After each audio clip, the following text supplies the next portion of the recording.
আসসালামু আলাইকুম ওয়া রাহমাতুল্লাহি ওয়া বারাকাতুহু।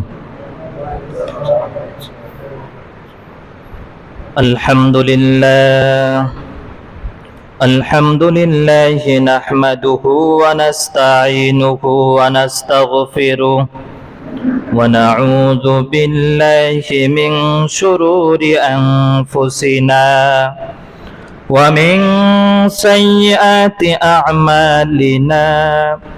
من يهده الله فلا مضل له ومن يضلله فلا هادي له ونشهد أن لا إله إلا الله وحده لا شريك له ونشهد أن سيدنا ومولانا محمدا عبده ورسوله الذي أرسله بالحق بشيرا ونذيرا وداعيا إلى الله بإذنه وسراجا منيرا. أما بعد فقد قال الله تعالى في كلامه المجيد وفي فرقانه الحميد. أعوذ بالله من الشيطان الرجيم. بسم الله الرحمن الرحيم. قل إن صلاتي ونسكي ومحياي ومماتي لله رب العالمين.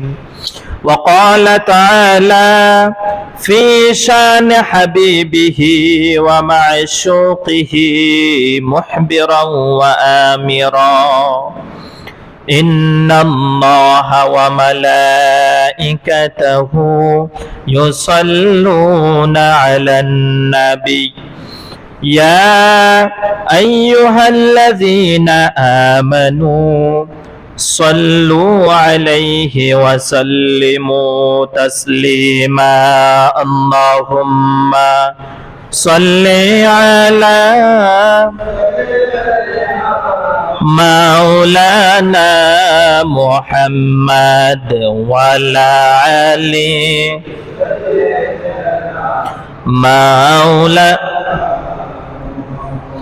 اللهم صل على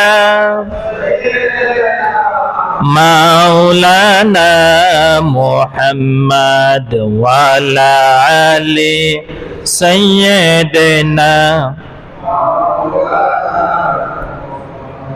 একটু মহাব্বত জিকির করি লা ইলাহা ইল্লাল্লাহ লা ইলাহা ইল্লাল্লাহ লা ইলাহা ইল্লাল্লাহ লা ইলাহা ইল্লাল্লাহ হাসবি রব্বি জাল্লাল্লাহ মা ফি কলবি গায়রুল্লাহ নূর মুহাম্মদ সাল্লাল্লাহ লা ইলাহা ইল্লাল্লাহ লা ইলাহা ইল্লাল্লাহ লা ইলাহা লা ইলাহা ইল্লাল্লাহ লা ইলাহা লা ইলাহা ইল্লাল্লাহু মুহাম্মাদুর রাসূলুল্লাহ সাল্লাল্লাহু আলাইহি ওয়াসাল্লাম। আলহামদুলিল্লাহ, সমস্ত প্রশংসা মহান রব্বুল আলামিনের জন্য, যে মহান রব্বুল আলামিন আমাদেরকে মসজিদে আসার এবং বসার তৌফিক দান করেছেন, সেই মহান রব্বুল আলামিনের দরবারে প্রাণ খুলে শুকর আদায় করি আলহামদুলিল্লাহ। আপনারা মসজিদে আসতে পেরে খুশি না বেজার? জোরে বলেন। খুশি হয়ে আরেকবার পড়ি আলহামদুলিল্লাহ। মুসলমান সর্ব অবস্থায় খুশি থাকবেন, এটাই হচ্ছে মুসলমানদের কথা, ঠিক কিনা? সর্বদা খুশি থাকতে হবে। আর প্রশংসা করতে হবে কার? জোরে বলেন। আল্লাহ পাক বলেছেন, লা ইন শাকারতুম লা আযীদান্নাকুম ওয়া লা ইন কাফারতুম ইন্না আযাবি লাশাদীদ। যে বান্দা বান্দি এই পৃথিবীর বুকে বসবাস করবে, দুনিয়ার বুকে বিরাজমান করবে, তারা যদি সর্ব অবস্থায় যদি রবের প্রশংসা করে, তাহলে আমি রব তার প্রতি খুশি হয়ে তার প্রতি আমার নিয়ামত বাড়াইয়া দেই। পড়েন না সুবহানাল্লাহ। ইন্না আযাবি লাশাদীদ। আর যে বান্দা বান্দি এই দুনিয়ার বুকে অবস্থান করবে, অবস্থানরত অবস্থায় রবের দুনিয়াতে থেকে রবের খেয়ে শুকর আদায় করে না, রবের পথে চলে না, নামাজ পড়ে না, রোজা রাখে না, দিন ইসলামের কাজ করে না, ইন্না আযাবি লাশাদীদ, তাদের জন্য কঠিনতম শাস্তির ব্যবস্থা রেখেছেন তিনি কে? জোরে বলেন। এখন শাস্তির রাস্তায় যাবেন না শান্তির রাস্তায় যাবেন? শান্তির রাস্তায়। আমরা যে ধর্ম অবলম্বন করেছি সেই ধর্মটাই হচ্ছে শান্তি। কথা বলেন ঠিক কিনা? এই জন্য আল্লাহর কাছে হাজার হাজার শুকর যে মহান রব্বুল আলামিন আমাদেরকে মুসলমানিত্ব নিয়ে জন্মগ্রহণ করার তৌফিক দিয়েছেন, এবং কি মনে প্রাণে আল্লাহর কাছে শুকর আদায় করি, এর চেয়ে খুশি আমাদের মধ্যে আর কেউ হতে পারে না। যাই হোক, আজকে আমরা কুরবানি সম্পর্কে কিছু মাসলা মাসাইল জানবো। কথা বুঝতে পারছেন? সকলে কিন্তু আপনারা মন দিয়ে কথাগুলো শুনবেন। আজকের কথাগুলো হচ্ছে আপনার দরকারি কথা, কারণ সামনে একটা ওয়াজিব আমল। কুরবানি করা কি ওয়াজিব, একটা ওয়াজিব আমল। এটা আপনি কিভাবে করবেন, পশু কিনবেন কিভাবে, পশু ক্ষেত্রে কি যাচাই বাছাই, এগুলো জানার দরকার আছে না? এটা আজকের জুমায় আলোচনা করতে হবে, কারণ অনেকে এর মধ্যে গরু, ছাগল, বেকরা, বড়ি যে যেটাই কিনেন এর মধ্যে কিনে ফেলবেন। এই জন্য এটা জানা অত্যন্ত জরুরি। কারণ আপনি 1 লাখ টাকা দিয়ে, 2 লাখ টাকা দিয়ে, 50,000 টাকা দিয়ে কুরবানি দিবেন, সেই কুরবানি যদি কবুল না হয়, একটু অল্প কিছু ভুলের কারণে যদি কবুল না হয়, এই কুরবানি দিয়ে তো কোনো লাভ নাই, টাকাগুলো আপনার বৃথা যাবে। এই জন্য আজকে জানবো। 1 নম্বরে মাসালা বুঝবেন, কুরবানি কার উপরে ওয়াজিব। আমরা এখানে সবাই আছি, এই সবার উপরে কি কুরবানি ওয়াজিব? না। এটা জানতে হবে কার কার উপরে কুরবানি ওয়াজিব। এটা মন দিয়ে কথাগুলো শুনবেন। প্রাপ্তবয়স্ক সুমস্তিষ্ক সম্পন্ন প্রত্যেক মুসলমান নর নারী 10 জিলহজ ফজর থেকে 12 জিলহজ সূর্যাস্ত পর্যন্ত এই সময়ের মধ্যে প্রয়োজনীয় অতিরিক্ত নিসাব পরিমাণ সম্পদের মালিক থাকলে তাহলে আপনার উপর কুরবানি ওয়াজিব। বুঝতে পারছেন? আরবি মাসের 10 জিলহজ থেকে, কয় জিলহজ থেকে? 10 জিলহজ থেকে 12 জিলহজ পর্যন্ত, তার মানে 3 দিন। কয় দিন? 10, 11, 12। কুরবানি এই 3 দিন করতে পারবেন। এই সময়ের মধ্যে যদি আপনার কাছে নেসাব পরিমাণ সম্পদের মালিক থাকেন আপনি, তাহলে আপনার উপর ওয়াজিব। আর যাকাতের বিষয় হচ্ছে আপনি বছরেরটা হিসাব করতে হবে, আর কুরবানিরটা হিসাব করবেন এই 3 দিন, 10 জিলহজ থেকে 12 জিলহজ পর্যন্ত। এবার আসেন, এখন বুঝবেন কেমনে আমি নেসাব পরিমাণ সম্পদের মালিক। ওই যে যাকাতের মাসালা যেরকম, এটা হিসাব করতে হবে। এখন নেসাব পরিমাণ সম্পদের মালিক হচ্ছে স্বর্ণের ক্ষেত্রে 7.5 ভরি সোনা, তার মানে 1 লাখ টাকার মতো অবশিষ্ট থাকতে হবে। কথা বুঝছেন? এরপরে রূপার ক্ষেত্রে যদি আপনি হিসাব করেন 52.5 ভরি রূপা, এটাও প্রায় 1 লক্ষ টাকা কাছাকাছি এরকমই যাবে। এতটুকু টাকা যদি আপনার কাছে খেয়ে দিয়ে 10 জিলহজ থেকে 12 জিলহজ পর্যন্ত আপনার কাছে থাকে, তাহলে আপনার উপর কোরবানি ওয়াজিব। বুঝতে পারছেন? এখন আসেন আরেকটা কথা বলি। আরেকটা কথা হচ্ছে, কোরবানি দিবেন একজনে দেয়, একটা ফ্যামিলির মধ্যে কয়জনে দেয়? একজনে। এখন কোরবানি কি একজনের উপরে ওয়াজিব না সবার ক্ষেত্রে ওয়াজিব? এটা আপনাকে খেয়াল করতে হবে। যেটা বললাম আমি, আপনার যদি প্রত্যেক সুস্থ মস্তিষ্ক মানুষের কথা বুঝবেন, আজকে আমি কথাগুলো ভেঙ্গে ভেঙ্গে বলবো, যদি আপনার সুস্থ মানুষ, মস্তিষ্ক সব সুস্থ ঠিক আছে, প্রত্যেক মানুষ ছেলে হোক মেয়ে হোক, এর কাছে যদি এই পরিমাণ টাকা থাকে, আমি যেটা বললাম তার উপরে কোরবানি ওয়াজিব, তার উপরে ওয়াজিব। আপনি বাড়ির মুরব্বী, আপনি সবার পক্ষ থেকে আদায় করে দেন, কিন্তু ওনাদের নাম উল্লেখ থাকতে হবে। কথা বুঝবেন? এরপরে আসেন, এর কমে যদি আপনার না থাকে, আমি যে নেশাব পরিমাণ সম্পদের মালিক বললাম, এই হিসাবটা হচ্ছে স্বর্ণের যে হিসাবটা, এই হিসাবটা কিন্তু আল্লাহ রাসূল হাদিসের মধ্যে স্পষ্ট করেছেন। বর্তমান বাজার দর অনুযায়ী আপনাকে হিসাব করতে হবে। আগে তো স্বর্ণ এবং রূপার এটা চলন ছিল, টাকা পয়সার তেমন চলন ছিল না। তো আপনার এই স্বর্ণর টাকার দাম অনুযায়ী আপনি হিসাব করবেন।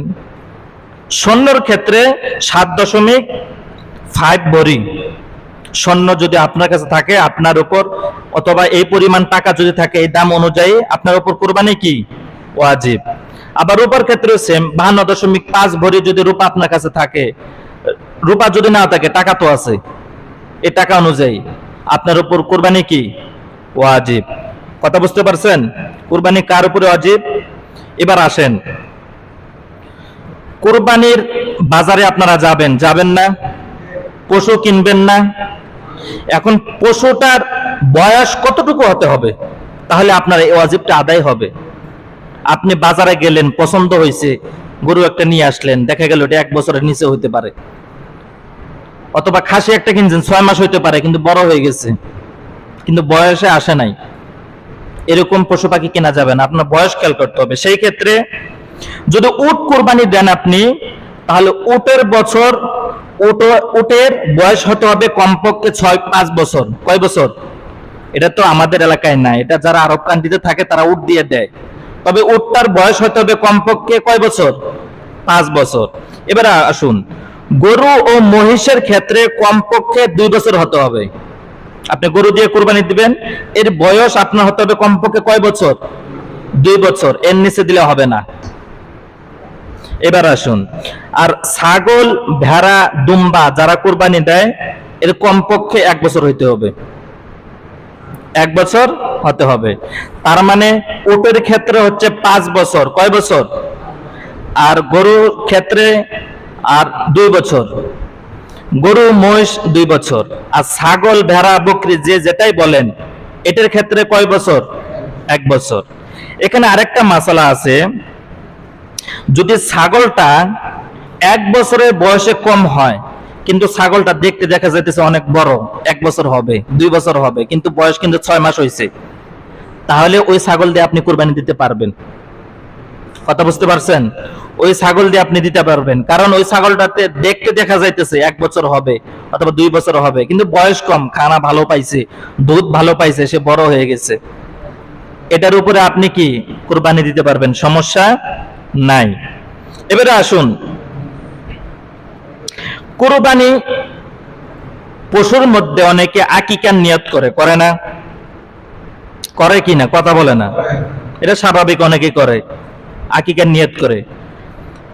কুরবানির ক্ষেত্রে কুরবানির পশুর সাথে আকিকা আপনি দিতে পারবেন, কোনো সমস্যা নাই। তবে কুরবানির গরু, মহিষ ও উট আকিকার নিয়তে শরীক হতে পারবে, এতে কুরবানি আকিকা দুটোই হবে। তার মানে গরু, উট এগুলো হবে, ছাগল দিয়ে হবে না। কথা বুঝতে পারছেন? এবার আপনি ছাগল একটা কিনছেন, এটা দিয়ে আপনি নিয়ত করছেন আকিকাও সারামু এবং কুরবানিও সারামু, এটা হইব নাকি? এটা গোস্ত আর কতটুকু হবে? এটা তো আপনার 3 ভাগ যে করবেন, 3 ভাগ দিতে তো শেষ হয়ে যাবে, আপনার আকিকার গোস্ত পাবেন কোথায়? কথা বুঝতে পারছেন? এই জন্য আপনারা যদি আকিকা দেন, মনে করেন আপনি একাই কুরবানি দিচ্ছেন, এর সাথে যদি আপনি আকিকা দেন, আকিকা দিতে পারবেন। উট, গরু এর ক্ষেত্রে আকিকা যদি আপনি দেন তাহলে আপনার আকিকা সহি হয়ে যাবে, কিন্তু ভেড়া, ছোট দুম্বা, বকরি এদের সাথে আকিকা কোনো সম্পর্ক হবে না। কথা বুঝতে পারছেন? পশুর ক্ষেত্রে এটা খেয়াল করবেন। আরেকটা হচ্ছে, কুরবানির পশু কিনতে যাবেন আপনি, পশুটা কিরকম কিনবেন? আল্লাহ রাসূল মিশকাতের হাদিসের মধ্যে বলেছেন, হাদিসটা আপনাদেরকে শোনাই। আল্লাহ রাসূল বলেছেন, আল্লাহ রাসূল জীবন দশায় যত কুরবানি দিয়েছেন সবগুলো কুরবানি ভালো ভালো পশু দেখে কুরবানি দিয়েছেন।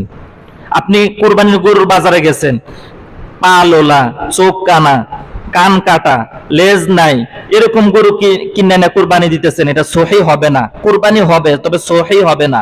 আল্লাহ রাসূল এটা কখনোই করতেন না। হযরতে ইব্রাহিম আলাইহিস সালামকে যে স্বপ্ন দেখিয়েছিল যে তোমার প্রিয় বস্তুটা কুরবানি করো, প্রিয় বস্তু যেটা তোমার কাছে ভালো লাগে, পছন্দ হয়, ওই জিনিসটা কুরবানি করো। ওই ধারাবাহিক অনুযায়ী আপনি গরুর বাজারে গেছেন, গরু কিনতে যাবেন, শিং নাই। আর একটা হাদিস আছে, কুরবানির ক্ষেত্রে আপনি শিংওয়ালা গরু দেখে কুরবানি দিবেন। অনেক গরু শিং ওঠে না, কুরবানি দেয়া ফেলায়, কুরবানি হবে, সমস্যা নাই, কিন্তু আল্লাহ রাসূল বলেছেন তোমরা যখন কুরবানির বাজারে যাবা তখন তোমরা শিং বড় দেখে, কান বড় দেখে, লেজ লম্বা দেখে, বড় গরু দেখে ক্রয় করবা। ওইটা আল্লাহর কাছে বেশি পছন্দনীয়, কারণ দেখতে ভালো দেখায়, 10 জন এটাকে ভালো বলে। আর আপনি এরকম গরু নিয়ে আসেন বাজার থেকে, পা চলে না, ঠেলে ঠেলে আনতে হয়, হাংরি, চলে না, আপনার হাড্ডি বার হয়ে গেছে, মানে এর যে মানে এই মার্কেটে চলেই না, এটা দিয়ে কুরবানি সারা, এরকম কুরবানি ক্রয় করবেন না। যেহেতু কুরবানি দিবেন আল্লাহ সন্তুষ্টের উদ্দেশ্যে, দেখবেন, চাইবেন যেটা ভালো পশু ওইটাই কিনে পছন্দ করবেন, এটাই আল্লাহর কাছে কবুলিয়ত হবে। আর আল্লাহ তাআলা বলেছেন, কুল ইন্না সলাতি ওয়া নুসুকি ওয়া মাহইয়ায়া ওয়া মামাতি লিল্লাহি রাব্বিল আলামিন। হে নবী আপনি বলুন, কুরবানি, নামাজ, হজ, যাকাত সব আমার জন্য। কার জন্য? আপনি যে কুরবানি দিবেন, এই কুরবানির গোশত কি আল্লাহ রাব্বুল আলামিনের কাছে পৌঁছায়? পৌঁছায়? রক্ত পৌঁছায়? কিছুই পৌঁছায় না। শুধু কি পৌঁছায়? তাকওয়া। তাকওয়া। লা ইয়ানালাল্লাহু লুহুমুহা ওয়ালা দিমাউহা ওয়ালাকি ইয়ানালুহুত তাকওয়া মিনকুম। আল্লাহর কাছে গোশত পৌঁছায় না, আল্লাহর কাছে কোনো রক্ত পৌঁছায় না, আল্লাহর কাছে কিছুই পৌঁছায় না, শুধু পৌঁছায় আপনার তাকওয়া। এটাই আপনার কাছে পৌঁছাবে, আর কিছুই পৌঁছাবে না। এই জন্য কুরবানির ক্ষেত্রে পশু কিনবেন, ক্রয় করবেন, এগুলো দেখে শুনে ক্রয় করার চেষ্টা করবেন। অনেকে পশু কিনে এটা লেজে নাই, আমি গত বছর দেখছি লেজ নাই। অনেক গরু এরকম আছে না, মানে কম দামে পাইছে, নিয়ে আইছে, লেজ নাই।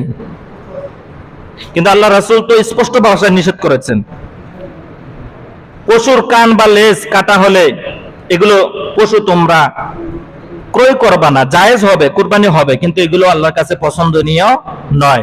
আপনি এত টাকা খরচ করে কুরবানি দিবেন, যদি আল্লাহর কাছে পছন্দই না হয় তাহলে এই কুরবানিতে কোনো ফায়দা নাই। ফায়দা আছে? কথা বলেন, ফায়দা নাই। এরকম কুরবানি দেওয়ার চেষ্টা করবেন যে কুরবানিটা আল্লাহর দরবারের এটা পৌঁছায়। আর যদি এটা পৌঁছায় তাহলেই আপনার তাকওয়া আল্লাহর দরবারে পৌঁছাবে। আর এই তাকওয়া যদি আল্লাহ রাব্বুল আলামিন একবার কবুল করে নেয় তাহলে আপনার কুরবানি কবুল হয়ে যাবে। আরেকটা হাদিস আপনাদেরকে শোনাই, পশু কেনার ক্ষেত্রে যে পশুটা পশম বেশি শরীরের মধ্যে, ওই পশুটা কেনার চেষ্টা করবেন।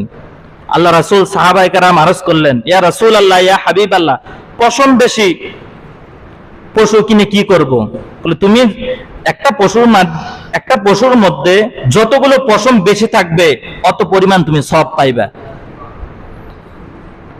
পশুর পশম হিসাব করতে পারবেন না? হিসাব করা যাবে না। এই কারণে যে গরুটার পশম বেশি, দেখতে ভালো, মোটা তাজা, শিং আছে, লেজ আছে, লেঞ্জা আছে, সব কিছুই আছে, তাহলে আপনি এই পশুটা ক্রয় করবেন, তাহলে আল্লাহ রাব্বুল আলামিনের দরবারে আপনার কুরবানি কবুল হবে। এবার আসুন, কুরবানির চামড়া বিক্রি করে না অনেকে, আপনি কুরবানি দিয়ে ফেলাইছেন, চামড়া এটা কি আপনার হক? কার হক? গরিবদের হক না, এটা হচ্ছে মিসকিনদের হক, এতিমদের হক। তবে এখন বর্তমান প্রেক্ষাপটে দেখা যায় আপনার এই মানে চামড়ার দাম একেবারেই কম, যেটা গরিবের হক মাইরা খাওয়ার একবারে অনেকেই দেখি চামড়া মাটি তুলে গাড়া ফেলে, কিছু করার নাই, কেউ নেয় না, কিন্তু এটা অথচ গরিবের হক। এটা আপনার হক না, আমার হক না, মসজিদের হক না, মাদ্রাসার হক না, এটা হচ্ছে ওয়াল মাসাকিন ওয়াল ইয়াতীমিন, তাদের হক। কিন্তু বর্তমান প্রেক্ষাপটে এই হকটা আদায় হয় না। আপনারা যদি পারেন এটা করবেন, যেহেতু কোরবানির চামড়া অনেকে নিতে চায় না, যদি মাটিতে পুঁতে ফেলেন, যদি সামর্থ্যবান থাকে যে কয়জনে শরীক হয়ে কোরবানি দেন, একটা গরুর চামড়া হোক, ছাগলের চামড়া হোক, এই অনুযায়ী টাকা আপনারা গরিব মানুষদেরকে দান করে দিবেন। কারণ এটা বিক্রি করতে পারেন নাই, পুঁতে ফেলাইছেন, এখানে কিন্তু গরিবের হক আছে। আপনি ৮০,০০০ ৯০,০০০ টাকা দিয়ে কোরবানি দিতে পারবেন, আপনি গরিবের ১০০ টাকা ২০০ টাকা বুঝে দিতে পারবেন না। এই কাজটা আপনি করবেন, গরিবরাও খায়া বাঁচুক না, শুধু আমরাই খাইলাম, গরিবদেরও তো এটা হক। আর যদি বিক্রি করতে পারেন ভালো দামে, চাইবেন দেখবেন বেশি দামে বিক্রি করতে পারেন কিনা, কারণ বেশি দামে বিক্রি করলে এগুলো আপনার জন্য আরো ভালো, আপনি ২ টাকা বেশি দিতে পারবেন মিসকিনদেরকে, এতিমদেরকে, এটা করার চেষ্টা করবেন। কিন্তু আমরা ইয়া করব না। আরেকটা আমল করবেন, শুনেন, আপনি কোরবানি দিবেন, আপনি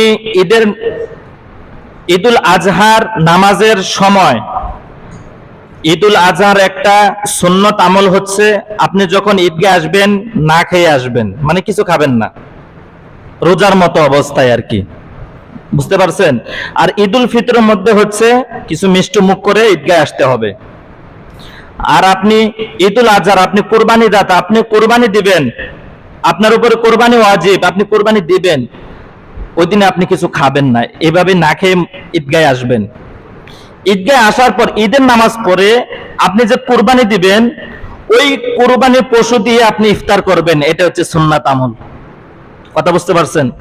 এই জন্য আল্লাহ রাসূল ঈদুল আজহার নামাজটা ফজরের নামাজের 30 মিনিট অথবা 1 ঘন্টা পর নামাজ শেষ করে দিতেন। ঈদুল আজহার নামাজ শেষ করে কোরবানি দিতেন, কোরবানি দিয়ে যে পশুটা কোরবানি দিত ওই পশুর হালকা মাংস আগে দিয়ে দিত বাড়িতে, যেটা রান্না করো, ওই মাংস দিয়ে তিনি সর্বপ্রথম খানাটা খাইতেন। এটা হচ্ছে সুন্নাত আমল, এই আমলটা করার চেষ্টা করবেন। কথা বুঝতে পারছেন? আপনারা যারাই কোরবানি দিবেন, যারা এখানে আছেন, আপনারা ঈদের নামাজে পরপরে কোরবানি শেষ করে ওই মাংস দিয়ে আপনারা ইফতার করার চেষ্টা করবেন। এটাকে রোজা বলে হাদিসের ভাষায়, ইফতার করবেন, এটা হচ্ছে সুন্নাত আমল। যেহেতু আপনি কোরবানি দিচ্ছেন নেক আমলের উদ্দেশ্যে, ওয়াজিব আদায় করার উদ্দেশ্যে, তো এই উসিলায় কিছু সব আদায় হোক না, সমস্যা আছে? সমস্যা আছে নাকি? সমস্যা নাই। আরেকটা আমল হচ্ছে জিলহজ মাসের যারা কোরবানি দিবেন, চাঁদ ওঠার আগে যারা কোরবানি দিবেন, হাতের নখ, মোজ, অবাঞ্ছিত লোম যেগুলো আছে এগুলো কেটে ফেলবেন। কোরবানি দেওয়ার আগ পর্যন্ত আপনি এটা কাটতে পারবেন না। আপনি কাটলে সমস্যা নাই, কিন্তু এটা নিষেধ। যারা কোরবানি দিবেন, এখানে অনেকেই আছে কোরবানি দিবে না, বেশিরভাগ মানুষ কোরবানি দিবে, কেউ যদি না দেয় তার সন্তানে দিবে, তার ছেলেরা দিবে। তাই আপনি এই আমলটা করবেন, 10 জিলহজে চাঁদ ওঠার আগে আপনি সেভ টেপ করে ফেলবেন, অবাঞ্ছিত লোমগুলো যেগুলো আছে কেটে ফেলবেন, এবং কি ঈদের আগ পর্যন্ত এটা আপনি কাটবেন না। কুরবানি শেষ, কুরবানি গোস্ত ভাগ বন্টনা সব শেষ হয়ে গেছে, এরপর আপনি এটা কাটবেন। এই আমলটা করার চেষ্টা করবেন। কথা বুঝতে পারছেন? এটা কাটবেন কোন দিন? এখন হচ্ছে জিলহজ মাসের 29 তারিখ অথবা 30 তারিখে কেটে ফেলবেন। সময় কিন্তু বেশি দিন নাই, আর 3-4 দিন আছে, অথবা 4-5 দিন আছে, এরকম হবে। এর মধ্যে যারা কোরবানি দিবেন এই আমলটা করে ফেলবেন। এর মধ্যে আপনারা আর কোনো চুল, লোম কিছুই কাটবেন না, কোরবানি দিয়ে আসবেন, কুরবানি পরে আপনি কাটতে পারবেন, কোনো সমস্যা নাই।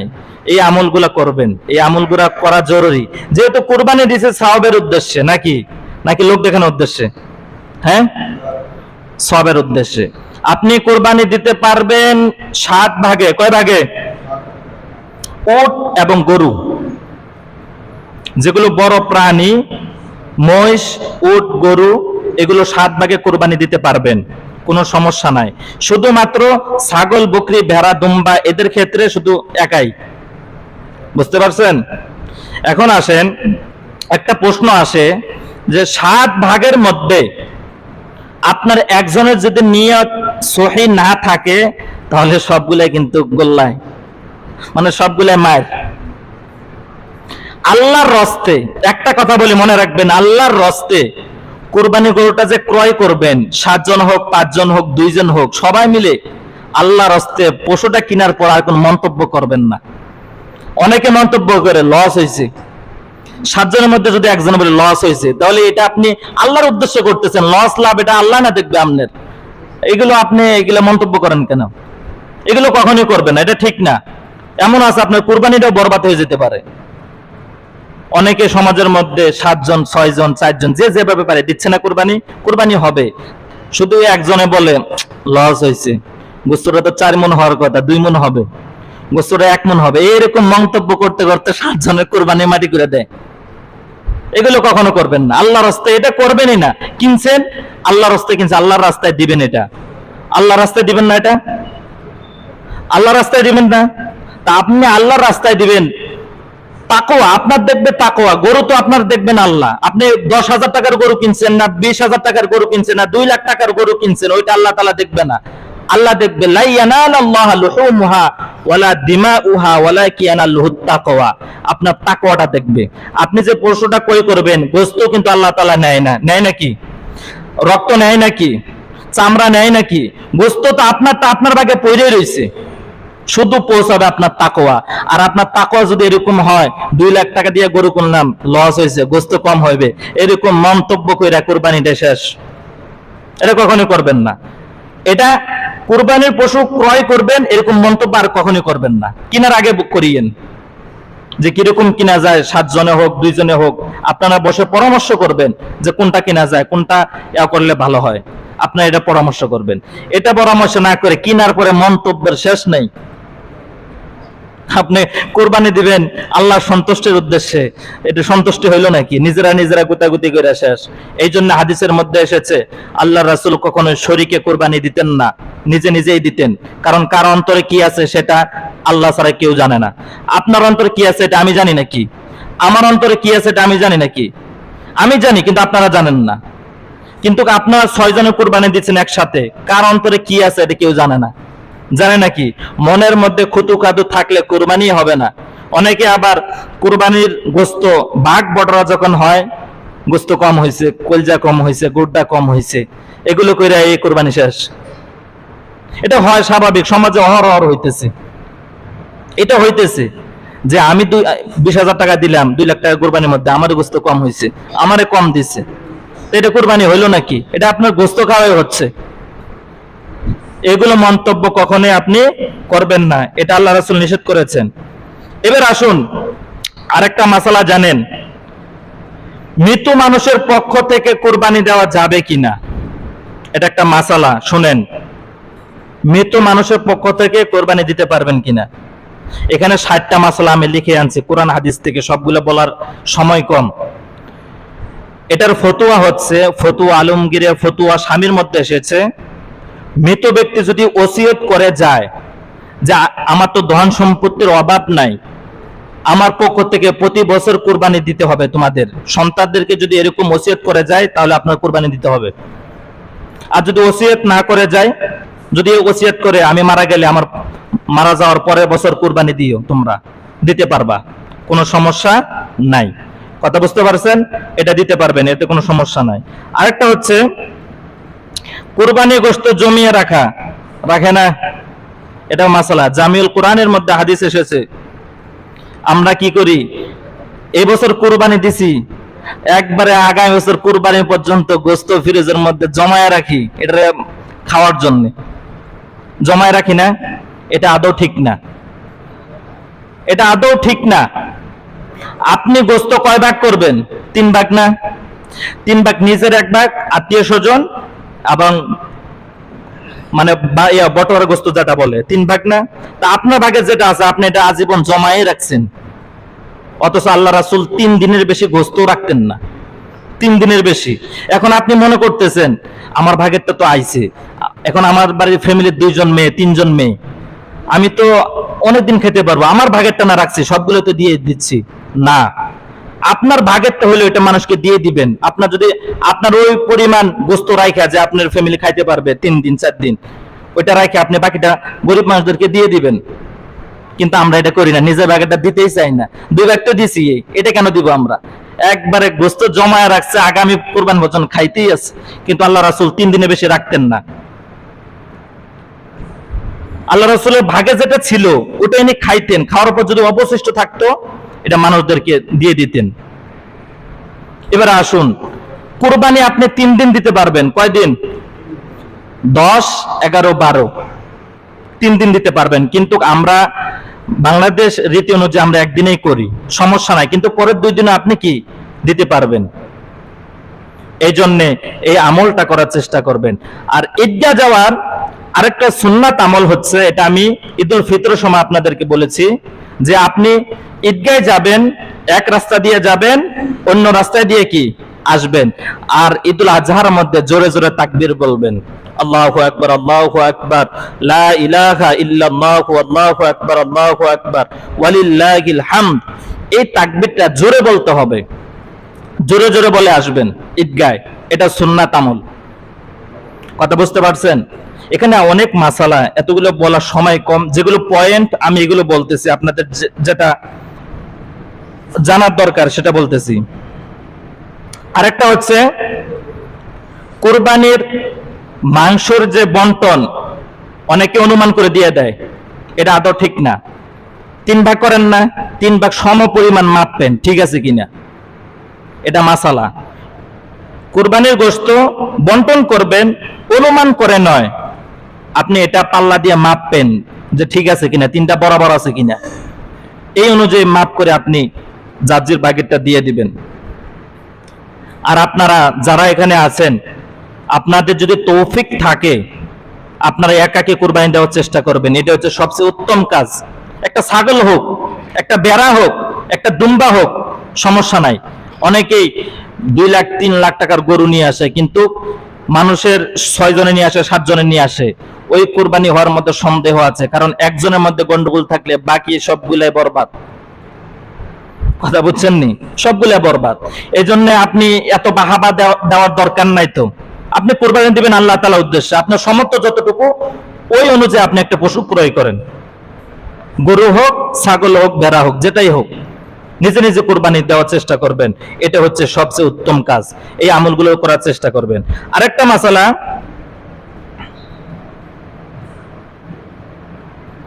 কুরবানির পশু আমরা ক্রয় করি না, ক্রয় করার সময় দাঁত দেখি, অনেকে দাঁত দেখি না, মানে দাঁত চেকি না, এরকম দেখি না, কথা কয় না। কথা বুঝেন আমার? এটি মাসালা। আপনারা তো গরু কিনতে যাবেন, এগুলো জানার দরকার আছে, এগুলো আপনার জানা অতীব জরুরি। এখন কিছু কিছু গরু আছে আপনি কিনতে যান, মুখের মধ্যে দাঁতও না, একবারে বুড়া হয়ে গেছে, এরকম গরু আছে না? আছে না? 2 দাঁত 3 দাঁত যদি এরকম গরু দাঁতে, ওই গরুটা নেওয়া হচ্ছে সবচেয়ে উত্তম। এরকম বুড়া গরু কিনে ওর দাঁতে নাই, এরকম মানুষও আছে, ওর দাঁতে নেই, হাসতিয়া পাইছিল হয়েছে। মানে মানুষে এত অধপতন হয়। হযরত ইব্রাহিম আলাইহিস সালামকে যে স্বপ্ন দেখিয়েছিল, তোমার কাছে যেটা উত্তম, যেটা ভালো, ওই জিনিসটা কুরবানি করো, তিনি বড় বড় উট কুরবানি দিলেন, গরু কুরবানি দিলেন, আল্লাহ তাআলা একটাও কবুল করে নাই। এরপর আবার আল্লাহ তাআলা স্বপ্ন দেখাইছেন যে তোমার কাছে সবচেয়ে নিকট প্রিয়তম যেটা, ওই জিনিসটা তুমি ওই বস্তুটা কুরবানি করো। তখন তিনি চিন্তা করলেন, আমার কাছে সবচেয়ে প্রিয় বস্তু তো আমার সন্তান, আর তো কিছু দেখি না। আমি এত উট দিলাম, ঘোড়া দিলাম, ভেড়া দিলাম, ওইটা আল্লাহ তাআলা কবুল করে নাই। কিন্তু আমার কাছে সবচেয়ে নিকটতম তো আমার ছেলে। এবার চিন্তা করলেন এই ছেলেকে মনে হয় কুরবানি দিতে হবে। কুরবানির জন্য নিয়ে গেলেন, হাত পা সন্তানকে বাঁধলেন। সন্তানকে বলা হয়েছে তোমাকে তো আল্লাহ তাআলা আমাকে স্বপ্ন দেখাইছে। সন্তান নবী, বাপও নবী, সন্তান এটা বুঝে। তখন সন্তান বলতেছে আল্লাহ আপনাকে যে অর্ডার দিয়েছেন এই অর্ডার আপনি কার্যকর করেন। তখন কুরবানির জন্য নিয়ে গেছেন, কিন্তু কুরবানি হয় নাই। হয়েছে? যদি ওই দিন কুরবানি সন্তান হয়ে যেত তাহলে আমাদের ছেলে মেয়ে যারা আছে তাদেরকে কুরবানি দেওয়া লাগতো আমাদের। এটা স্বাভাবিক, দেওয়া লাগতো যদি হয়ে যেত, কিন্তু আল্লাহ তাআলা এটা করে নাই। আল্লাহ তাআলা তার কুরবানি কবুল করে নিয়েছেন। এই জন্য হাদিসে বিশ্বনবী বলেছেন যে সবচেয়ে প্রিয় বস্তু যেটা ওইটা দিয়ে কুরবানি করো। আর উত্তম হবে ওই জিনিসটা আপনি যে পশুটা বছরের পর ঘরে লালন পালন করেছেন ওই পশুটা দিয়ে যদি আপনি কুরবানি দেন ওইটা হচ্ছে আল্লাহর কাছে আরো বেশি কবুলীয়। পড়েন না সুবহানাল্লাহ। ওইটা হচ্ছে আরো গ্রহণযোগ্য, কারণ এটাকে আপনি লালন পালন করেছেন, এটার প্রতি একটা আলাদা মায়া আছে, আপনার একটা আলাদা মায়া কাজ করে। ওই পশুটা দিয়ে যদি আপনি কুরবানি দেন এটাই আল্লাহর কাছে হচ্ছে সবচেয়ে কি কবুলীয়। আমরা গরু বাজার থেকে কিনে আসি, এটা তো কিনা গরু, মহব্বত নাই তো। 4-5 দিনের জন্য আনছি, খাওয়াইতেছে উড়া দেওয়ায়, মহব্বত তো হইতেছে, খাওয়াইতেছি না, কিন্তু এটা কিন্তু আসল মহব্বত নয়। আসল মহব্বত হচ্ছে এটা যেটা ছোট থেকে আপনি বড় পর্যন্ত লালন পালন করেছেন, ওইটার প্রতি যে একটা মায়া। আপনি কুরবানি দিতে যাইয়েন, আপনি বুঝবেন কত মায়া। আমি গত বছর আমার আম্মার ছাগল দিয়ে কুরবানি দিয়েছিলাম। মানে আমি ফোন করে বলছিলাম বাড়িতে কুরবানি দিছে, আমার আম্মা দিকে ঘরের মধ্যে যা কান্নাকাটি করতেছে। আমি জিজ্ঞাসা করলাম তুমি কান্নাকাটি করো কে? বলে ছাগলটা ছিল আমার মহব্বতের ছাগল, অনেক ভালোবাসার ছাগল। ছাগলটা মার কুলে এসে বসে থাকতো, আদর করতো অনেক। ওই যে বড় ছাগলগুলো আছে না, কান বড় বড়, ওই ছাগলগুলো কিন্তু অনেক ভালো, মানুষের সাথে মিশে, চেহারা ওইটা বসে থাকে। তা আমার আম্মু দেখলাম কুরবানি দেওয়ার পরে কান্নাকাটি করতেছে রুমে। আমি বললাম কান্নাকাটি করো কেন? পরে বলতেছে এইভাবে ছাগলটা তো অনেক ভালো আছিল, ছাগলটার দিকে তাকাইলে আমার মায়া লাগে। যখন কুরবানি করতেছে ছাগলটা একটা চিৎকার দিছিল, চিৎকার কারণে মা রুমে বসে কান্না করতেছে, ছাগলও দেখতে যায়নি। আমি তখন মাকে বললাম মা তুমি যে পশুটা কুরবানি দিছো আল্লাহর রাস্তায়, তোমার যে পশুটার প্রতি ভালোবাসা আল্লাহ রাব্বুল আলামিন হয়তো এটাই হয়তো কবুল করে নেবেন, কারণ প্রিয় বস্তু দিয়ে কুরবানি দিলে কবুল হয়। কথা কোন ঠিক কিনা? এই জন্য যারা আছেন প্রিয় বস্তু দিয়ে আপনারা কুরবানি দেওয়ার চেষ্টা করবেন। এখানে অনেকগুলো মাসলা মাসাইল আছে কুরবানির, এখন বলার সময় সংক্ষিপ্ত বলতে পারি না। যতটুকু বলছি এগুলো আপনাদের জানার জন্য, এই আমলগুলো আপনারা করবেন, এগুলো জানার জন্য বলছি, এগুলো জানতে হবে আপনার। এই আমলগুলো করে আপনি কুরবানি দেন, আল্লাহ পাক রব্বুল আলামিন অবশ্যই আপনার কুরবানি কবুল করবেন। পড়েন না সুবহানাল্লাহ। আল্লাহ রাব্বুল আলামিন আমাদের সকলকে ইখতিয়ারের সহিত নিয়তকে সহি করে কুরবানি করার তৌফিক দান করুক। সকলে পড়ে আমিন। ওয়া আখিরি দাওয়ানা আনিল হামদুলিল্লাহি রাব্বিল আলামিন। যারা সুন্নাত পড়েন নাই 4 রাকাত ক্বাবলা জুমা পড়ে নিন।